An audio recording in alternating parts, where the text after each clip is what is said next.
네, 우리 수요 예배에 오신 여러분들을 진심으로 환영합니다. 공휴일인데 집에서 쉬지 않으시고 예배의 자리를 기억하며 나오신 여러분들을 진심으로 환영합니다. 오늘 함께 좀 여러분들과 나눌 말씀은 사사기 1장입니다. 사사기 1장입니다.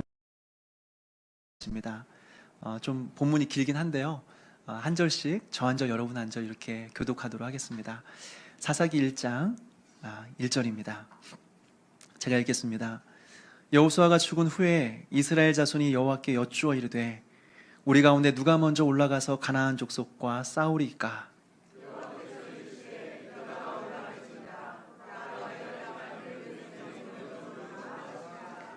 유다가 그 형제 시몬에게 이르되 내가 제비 뽑아 얻은 땅에 나와 함께 올라가서 가나안 족속과 싸우자. 그리하면 나도 내가 제비 뽑아 얻은 땅에 함께 가리라 하니 이에 시몬이 그와 함께 가니라.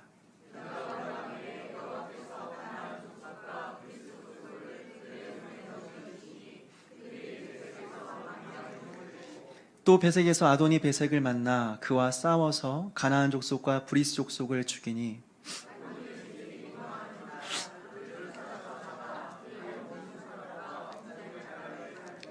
아도니 베색이 이르되 옛적에 70명의 왕들이 그들의 엄지손가락과 엄지발가락이 잘리고 내 상 아래에서 먹을 것을 줍더니 하나님이 내가 행한 대로 내게 갚으심이로다 하니라. 우리가 그를 끌고 예루살렘에 이르렀더니 그가 거기서 죽었더라.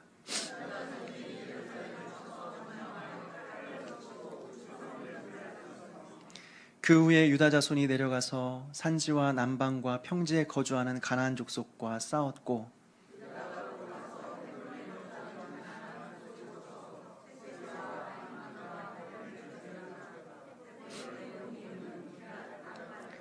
거기서 나아가서 드빌의 주민들을 쳤으니 드빌의 본 이름은 기랴세벨이라.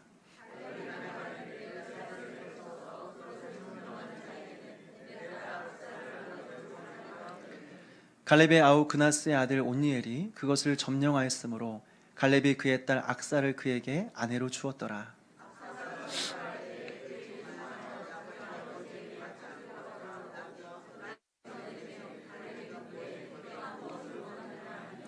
이르되 내게 복을 주소서. 아버지께서 나를 남방으로 보내시니 샘물도 내게 주소서 하매 갈렙이 윗샘과 아랫샘을 그에게 주었더라.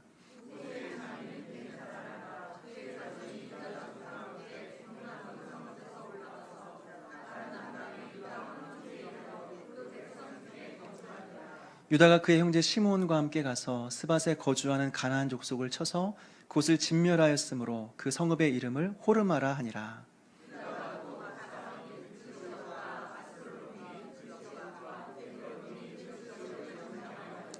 여호와께서 유다와 함께 계셨으므로 그가 산지 주민을 쫓아내었으나 골짜기의 주민들은 철병거가 있으므로 그들을 쫓아내지 못하였으며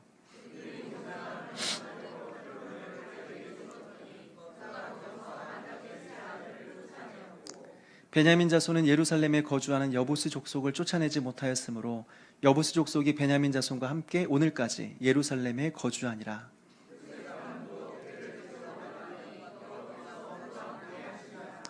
요셉 가문이 베델을 정탐하게 하였는데 그 성읍의 본 이름은 루스라.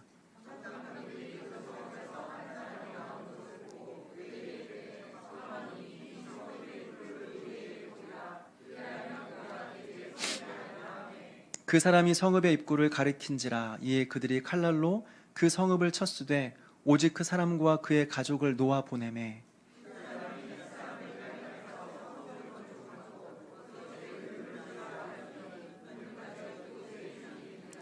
므낫세가 베스안과 그에 딸린 마을들의 주민과 다아낙과 그에 딸린 마을들의 주민과 돌과 그에 딸린 마을들의 주민과 아블람과 그에 딸린 마을들의 주민과 무깃도와 그에 딸린 마을들의 주민들을 쫓아내지 못하매 가나안 족속이 결심하고 그 땅에 거주하였더니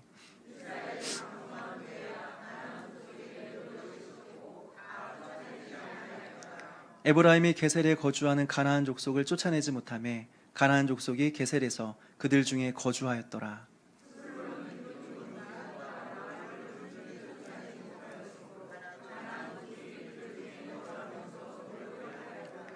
아셀이 악고 주민과 시돈 주민과 알랍과 악십과 헬바와 아빗과 르홉 주민을 쫓아내지 못하고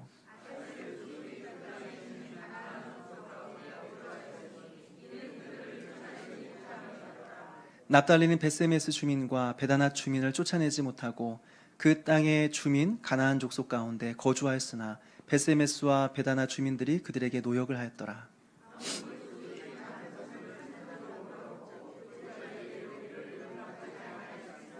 결심하고 헤레스 산과 아얄론과 사알빔에 거주하였더니 요셉의 가문의 힘이 강성함에 아모리 족속이 마침내는 노역을 하였으며 아모리 족속의 경계는 아그립빔 비탈의 바위부터 위쪽이었더라. 아멘. 네, 우리 수요예배 때는 이제 성경 이렇게 한 권씩을 좀 살펴보는 시간을 가지려고 합니다. 그 첫 번째가 좀 사사기 말씀인데요.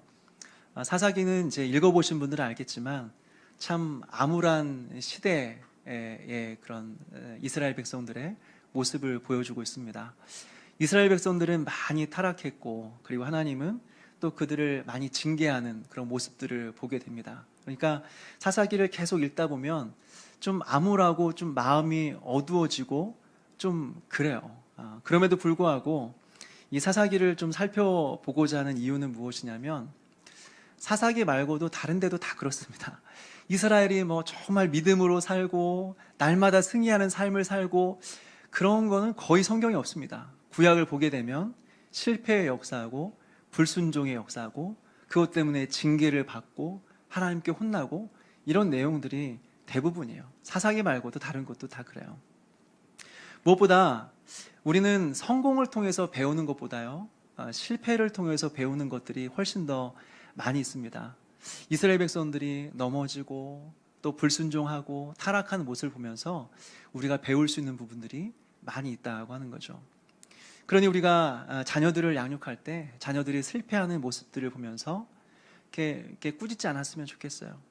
네가 그러면 그렇지, 내가 알았다, 너 누구 닮아서 그러니, 혼내는 것보다 실패하고 넘어지게 되면 축하한다, 네가 이 실패를 통해서 하나를 얻게 되었구나, 네가 배우게 되었구나, 이 실패를 통해서 네가 한 단계 성장할 수 있게 되었으니 너무 너의 실패를 축하한다, 이렇게 말해줄 수 있었으면 참 좋겠어요.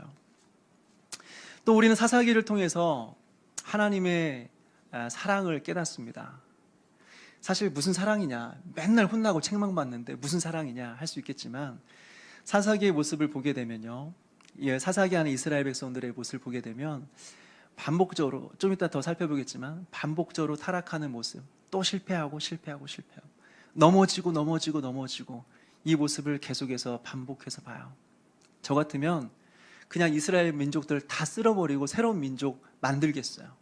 그런데 하나님은 계속해서 넘어지고 실패하고 이 민족들을 계속 참으세요. 그리고 계속해서 사사들을 보내셔서 구원하시고 다시 말씀하시고 다 이루시고 약속하시는 모습을 보면서 하나님의 오래 참으시는 그 사랑, 하나님의 놀라우신 긍휼, 그 헤세드의 은혜를 우리는 보게 되는 것이죠. 그러면 이제 이 사사기의 좀 전반적인 내용을 좀 말씀드리고 싶은데요. 사사기는 시간적으로 보게 되면 여호수아가 죽고 이제 왕정 시대가 시작되는 그때까지, 다시 말해서 여호수아가 죽고 사울 왕이 세워지는 그 시기까지, 그 시기에 활동했던 그런 사사들의 이야기를 사사기라고 말합니다. 한 400년 정도의 이제 기간이 있어요. 그 사이에 활동했던 사사들이 있었는데요. 이 사사들이 누구냐? 히브리어로는 이제 쇼페트라고 하고 또 이제 복수로는 쇼페팀이라고도 합니다. 이 말이 무슨 말이냐면 재판하는 사람이라는 뜻이 있어요. 사사는 재판하는 사람이라고 하는 의미죠.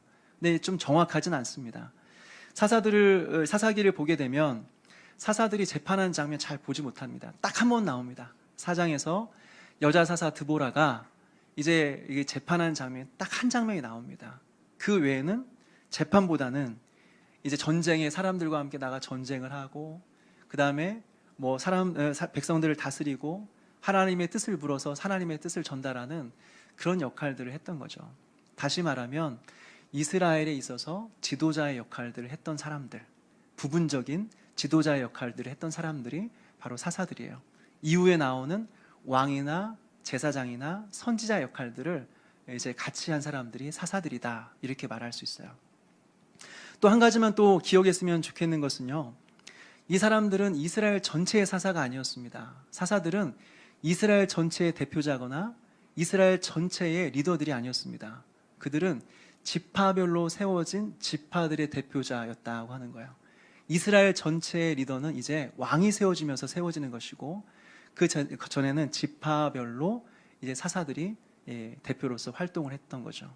성경을 나중에 보게 되면요, 같은 그 이야기 속에서 동시대에 여러 사사들이 동시에 활동하는 것을 나중에 볼 수 있을 것 같아요. 또 이제 사사기 구조를 보게 되면, 이제 사사기의 내용을 보면 똑같은 내용들이 계속 반복되는 것을 봅니다. 어떤 면에서는 정말 재밌고요, 어떤 면에서는 굉장히 지루하게 똑같은 내용이 계속 반복되고 있어요. 어떤 내용이 반복되느냐? 첫 번째로 이스라엘 백성들이 타락합니다. 하나님 앞에 범죄합니다. 그러면 하나님께서 범죄한 이스라엘을 징계하시죠. 어떤 방식으로 징계하시냐? 다른 나라 사람들이 일으키셔서 이제 괴롭힘을 당하게 만드는 거죠. 그러면 어떻게 해요? 이스라엘 백성들이 이제 힘들다 하면서 하나님 앞에 잘못했어요, 이제 회개합니다. 그러면 하나님께서 그 회개를 들으시고 사사를 보내셔서 구원하시죠. 다른 나라로부터, 압제로부터 구원하시고 평안한 때를 보내게 합니다. 평안한 때를 보내면 뭐 할까요? 그 평안함 가운데 범죄합니다. 죄를 짓습니다. 그럼 다시 하나님은 또 징계하고 책망합니다. 그러면 또 힘들어요, 하나님 잘못했어요 라고 말하면 또 사사를 보내셔서 구원하시고 평안의 때를 보내죠. 그리고 그 평안한 때에 또 죄를 짓습니다. 이것이 계속해서 반복되는 것이 사사기의 전체적인 구조입니다. 그런데 계속 동일하게 반복되는 게 아니라 반복되면서 하나의 방향으로 흘러가는데 점점 더 타락한 모습으로, 더 악하고 비참한 모습으로 흘러갑니다. 그러니까 이야기가 반복되면서 더 악하고 비참한 방향으로 흘러가는 것, 그래서 사사기의 구조를 나선형 구조라고 이야기를 합니다.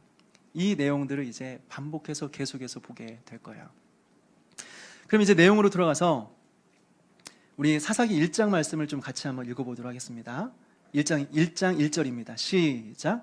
여호수아가 죽은 후에 이스라엘 자손이 여호와께 여쭈어 이르되 우리 가운데 누가 먼저 올라가서 가나안 족속과 싸우리까? 네, 여기서 여호수아가 죽은 후에 이렇게 시작하고 있습니다. 여호수아가 죽은 후에, 여기서 우리가 보게 되는 것은 무엇이냐면 다음 후계자가 없다는 사실을 발견하게 돼요.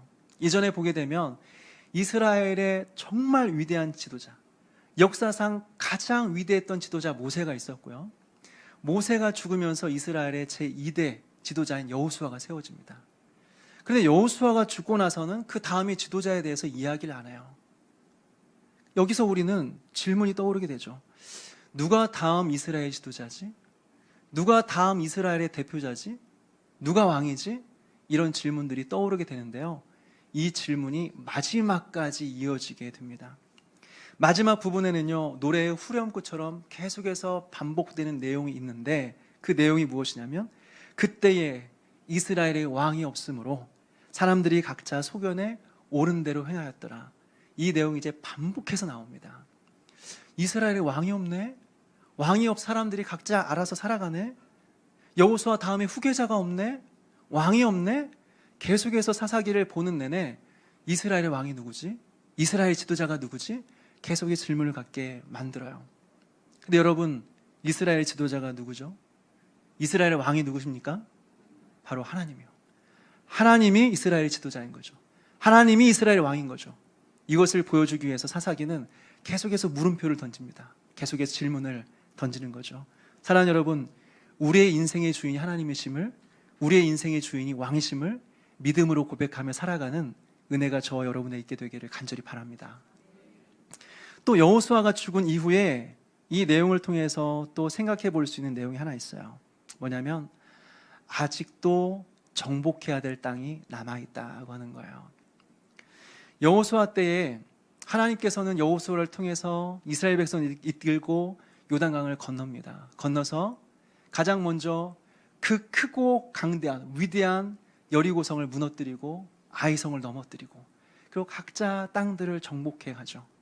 그리고 정복한 땅을 분배를 해요. 그런 일들이 여호수아 때에 있었습니다. 그런데 그 일이 마무리가 되지 않았어요. 끝나지 않았어요. 아직 정복할 땅이 남아 있었다고 하는 거죠. 왜 하나님께서는 이렇게 하셨을까? 이것이 바로 하나님께서 일하시는 방식입니다. 하나님은 언제나 한 사람을 세우셔서 일하시는데 그 사람을 통해서 모든 일을 하시지는 않는다고 하는 거예요. 항상 일을 남겨두신다고 하는 거죠. 모세를 보십시오. 모세와 같이 위대한 지도자는 구약에 없었습니다. 어렸을 때부터 탁월한 교육을 받으면서 자라왔습니다. 그리고 이제 40년 동안 광야에서 훈련을 받고 그리고 이스라엘의 지도자로 세워지게 되죠. 이스라엘 백성들은 400년 동안 애굽에서 노예 생활했습니다. 그런데 하나님은 모세라는 지도자를 통해서 그들을 이끌고 나옵니다.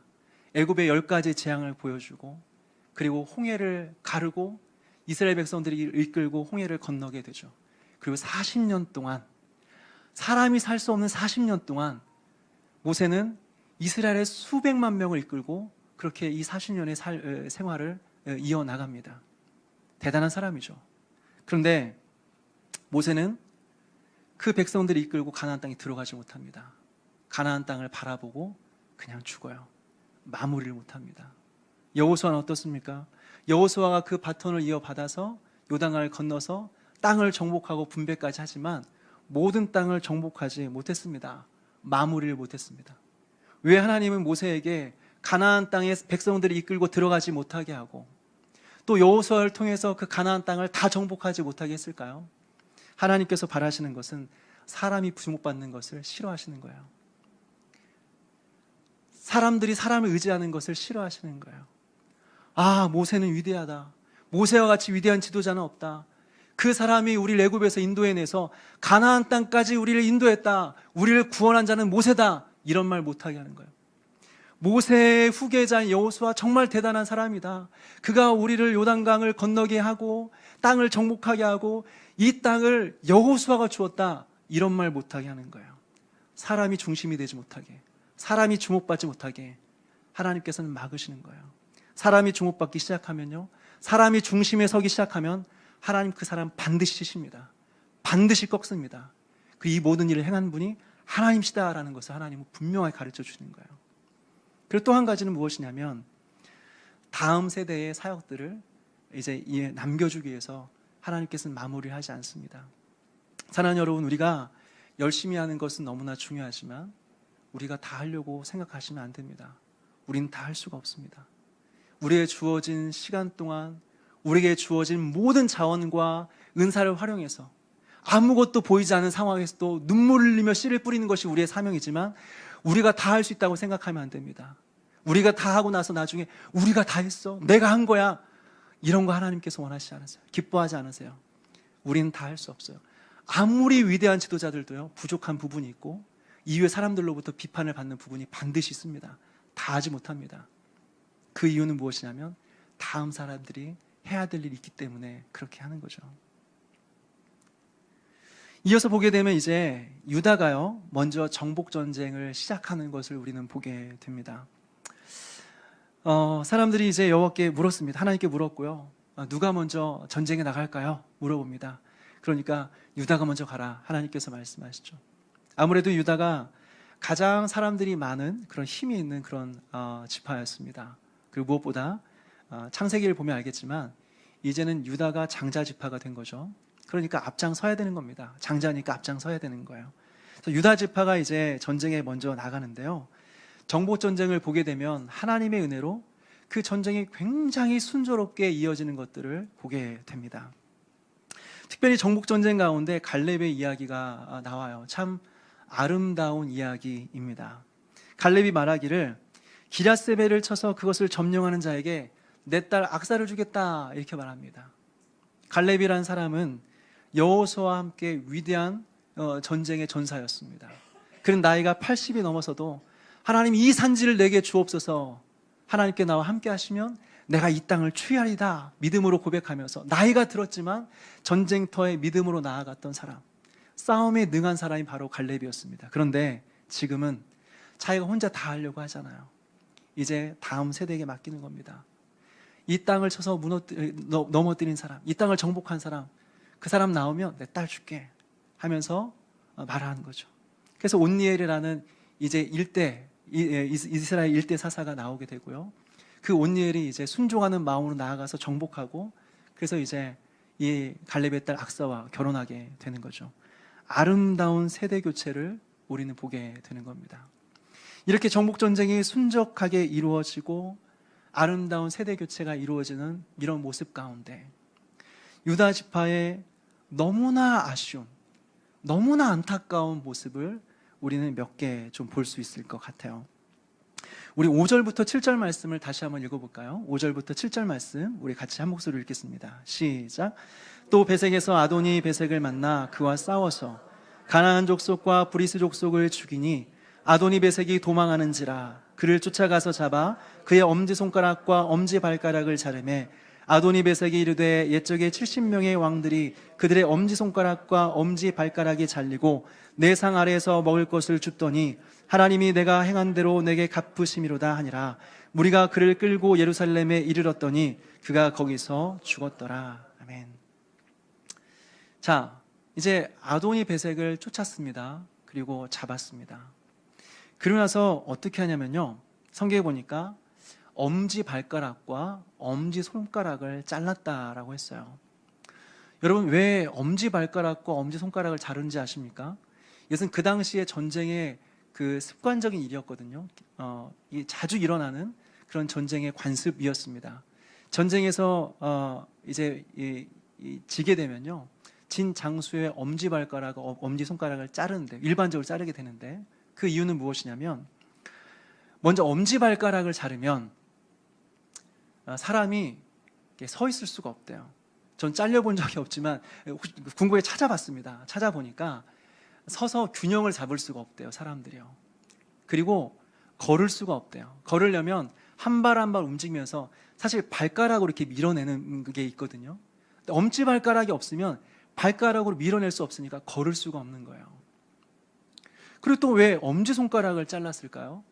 엄지손가락이 없으면요, 손에 잡을 수가 없습니다. 뭘 못 잡아요? 칼을 못 잡아요. 창을 못 잡아요. 활을 못 잡아요. 그러니까 전쟁 불능의 상태를 만드는 거죠. 다시는 전쟁을 생각하지 못하도록 엄지발가락과 엄지손가락을 잘라버리는 겁니다. 그 일을 유다가 행한 거죠. 근데 문제는 무엇이냐면 이 방식이 하나님의 방식은 아니었다는 거죠. 이스라엘의 방식은 아니었다고 하는 거죠. 누구의 방식이었어요? 가나안의 방식이었어요. 가나안의 문화는 음란하고 잔인했어요. 그래서 하나님께서 가나안 문화를 받아들이지 말라고 한 거예요. 그런데 가나안의 잔인한 문화를 받아들인 거죠. 오랜 시간 동안 살다 보니까, 한 400년 정도 거기 살다 보니까 자연스럽게 가나안의 문화가 마음속에 스며 들어온 거예요. 이제 이것이 하나님의 문화인지 가나안의 문화인지, 하나님의 율법인지 세상의 뜻인지 알지 못하는 상황 가운데 돼버린 거죠. 안타까운 모습이에요. 또 안타까운 모습이 한 가지 더 있는데요, 우리 18절과 19절 말씀을 같이 읽어보도록 하겠습니다. 18절과 19절입니다.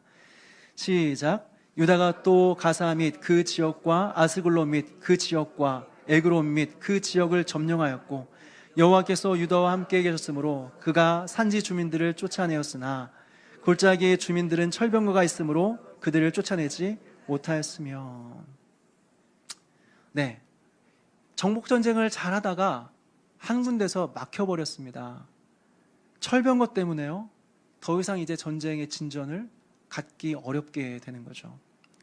그 시대는 이제 청동기 문화 시대에서 철기 문화 시대로 이제 이전하는 그런 시대였습니다. 근데 청동기 문화에서 철기 문화로 되면서 전쟁에 많은 전술의 변화들이 일어났다고 해요.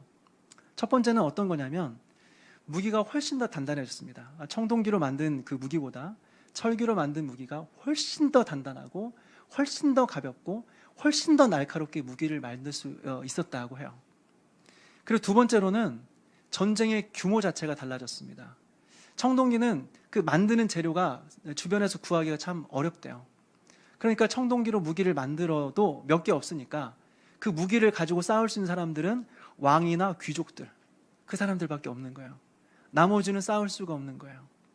그런데 철기는 주변에서 재료들을 쉽게 구할 수가 있는 거예요. 그러니까 왕이나 귀족들만 무기를 가지고 있는 것이 아니라 이제 농민과 모든 백성들이 다 무기를 가지고 있는 거죠. 규모 면에서 이제 전쟁의 규모 면에서 엄청난 규모로 전쟁할 수 있게 되는 겁니다. 무엇보다 보병 중심에서 기병과 전차 중심으로 변화가 되었어요. 예전에는 걸어 다녀야 됐습니다.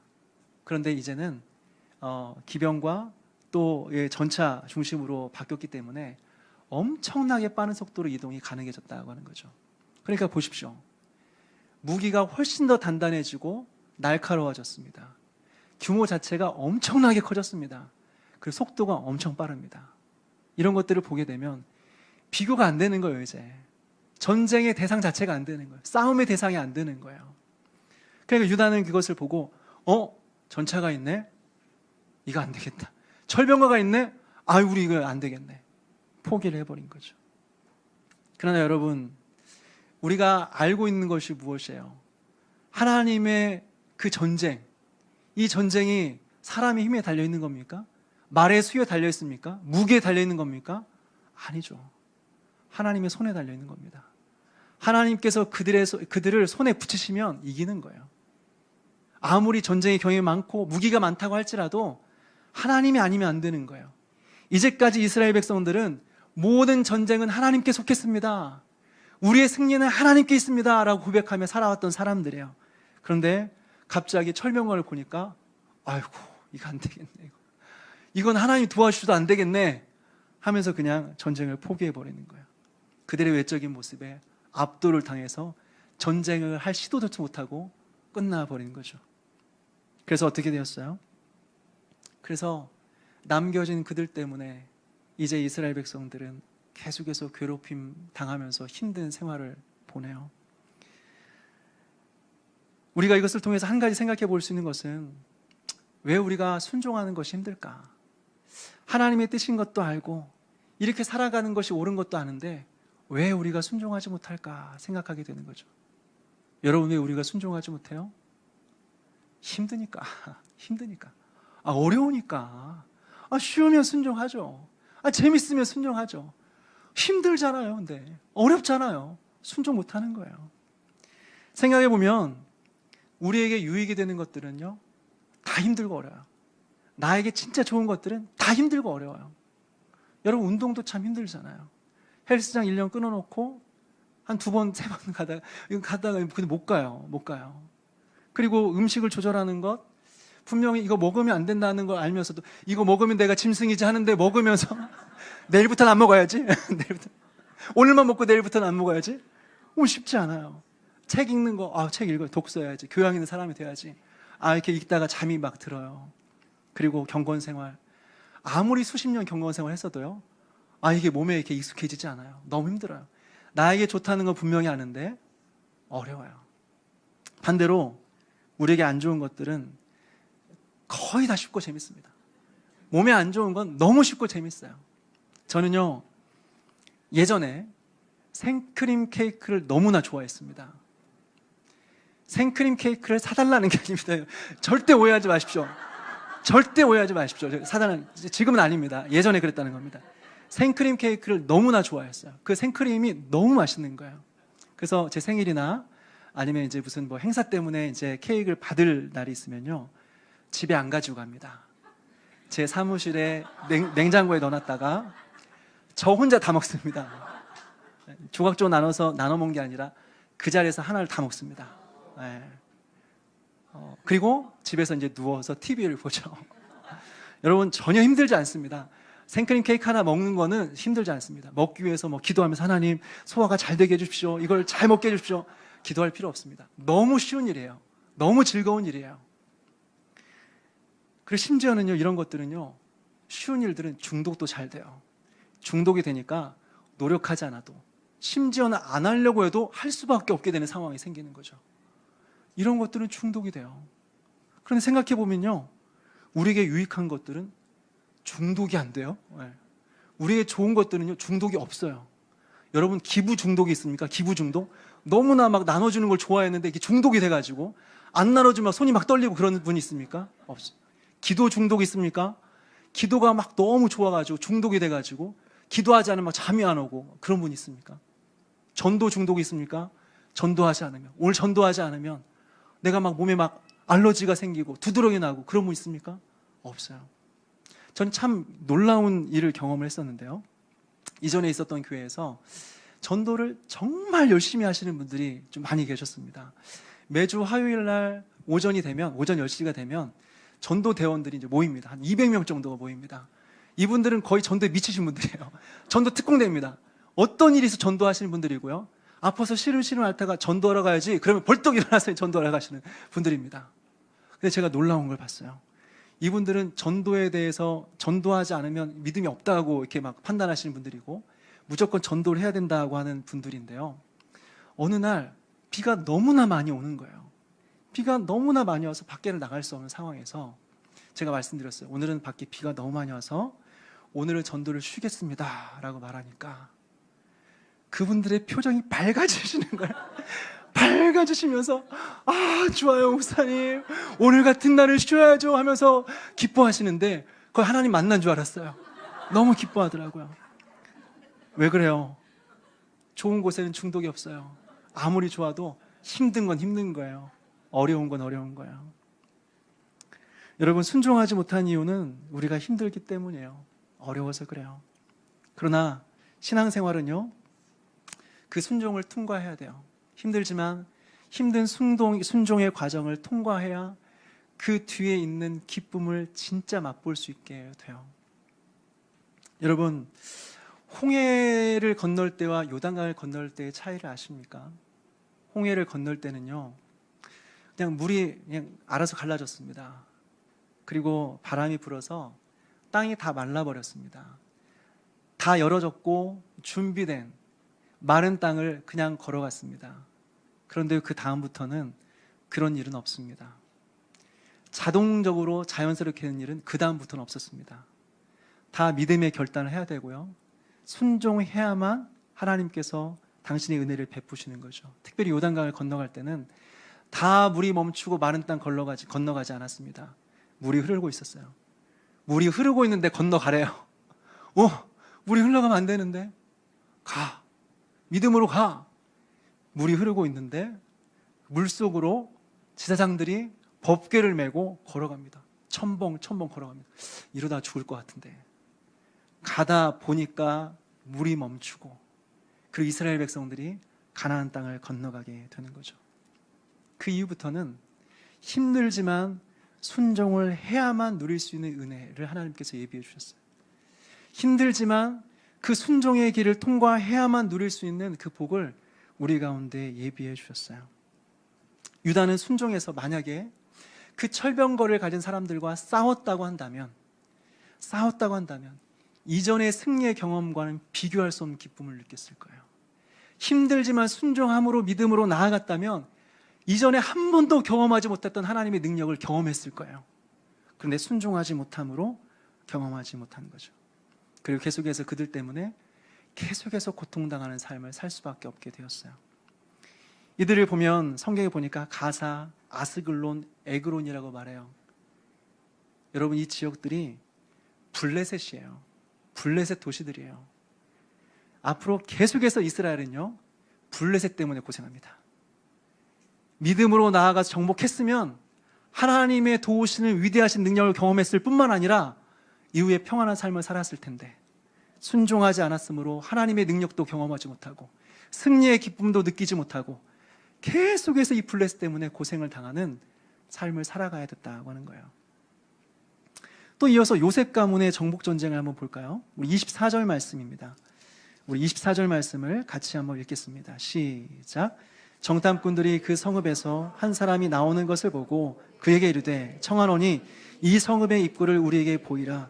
그리하면 우리가 내게 선대하리라. 아멘. 자, 24절에 보니까 이제 정탐꾼을 보냅니다. 정탐꾼을 보내는 건요 이전에도 있었어요. 이전에 뭔가 정탐꾼을 보냈던 사건이 있었다는 것을 우리는 기억하게 되죠. 언제냐면 바로 여호수아 2장에서 여리고성을 정탐하기 위해 두 사람이 갔고 기생 라합이라는 여인을 만나게 되죠. 이전에 이런 경험이 있었습니다. 그것과 비교했을 때 정탐꾼을 보냈다는 것은 비슷한 점이죠. 그런데 이전과 지금의 아주 큰 차이가 있습니다. 무슨 차이가 있냐면, 이전의 기생 라합은 여호와 하나님을 경외하는 자였습니다. 하나님의 위대하심을 인정하였고 사람들 앞에서 고백했던 사람입니다. 이 전쟁이 끝나고 여리고성이 무너지고 그들은 이스라엘에 속하여서 이제 거룩한 삶을 살게 되어지고요. 나중에는 예수님의 족보에도 나옵니다.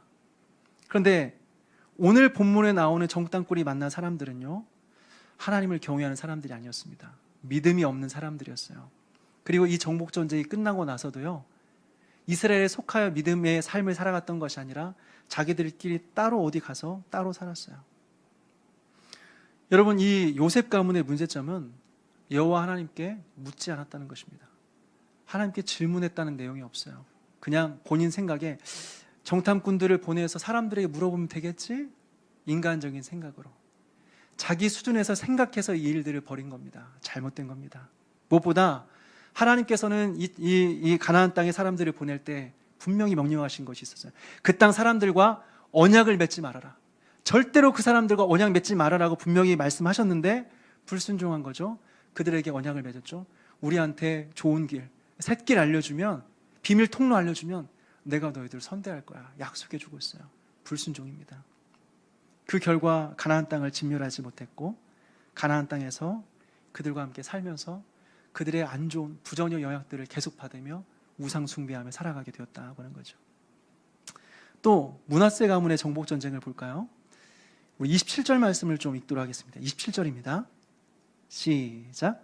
므낫세가 베스안과 그에 딸린 마을들의 주민과 다아낙과 그에 딸린 마을들의 주민과 돌과 그에 딸린 마을들의 주민과 이블람과 그에 딸린 마을들의 주민과 무깃도와 그에 딸린 마을들의 주민들을 쫓아내지 못하며 가나안 족속이 결심하고 그 땅에 거주하였더니. 네, 므낫세를 보니까요, 아예 그냥 능력이 없네요. 네. 뭐 싸우지도 못하고 그냥 뭐 아무것도 하지 못하고 그냥 뭐 쫓아내지도 못하고 그냥 같이 살아가는 모습을 보게 됩니다. 근데 우리가 주목해봐야 될 게 28절인데요. 28절 말씀 같이 읽겠습니다. 시작. 이스라엘이 강성한 후에야 가나안 족속에게 노역을 시켰고 다 쫓아내지 아니하였더라. 여러분, 이걸 우리가 잘 이해하기 위해서는 이스라엘이 강성한 후에야, 이 말을요, 이스라엘이 강성한 후에도 이렇게 바꿔서 읽으면 훨씬 더 의미가 다가옵니다. 이스라엘이 강성한 후에도 가나안 족속에게 노역을 시켰고 다 쫓아내지 아니하였더라. 이전에는 힘이 없어 쫓아내지 못했네요. 이제는 힘이 있는데도 불구하고 쫓아내지 않았습니다. 왜요? 노역을 시키니까 좋거든요. 우유를 시키니까, 우리 말대로 한 사람들이 생기니까 좋거든요.